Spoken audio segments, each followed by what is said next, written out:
सर्वप्रथम काँग्रेस सोडून जाणे हे एक मोठं कारण ज्या विचारधाराला मी घेऊन चालतोय ती विचारधारा आज आमचे राष्ट्रीय पातळीवरचे नेते किंवा महाराष्ट्रातले आमचे काँग्रेसचे नेते हे विसरतात. सिंधुदुर्गापासून तर पालघरपर्यंत इथे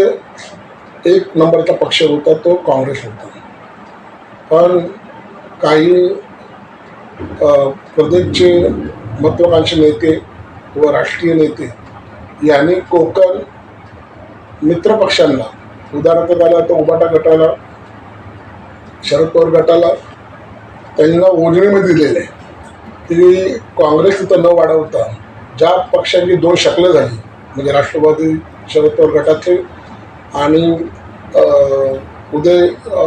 ठाकरेंचा पक्षाचे दोन शकलं झाले असताना सुद्धा तुम्ही पाहिलं लोकसभेला कुठलाही मागचा पुढचा विचार न करता त्याने तिकडे एकही काँग्रेसने उमेदवार दिला नाही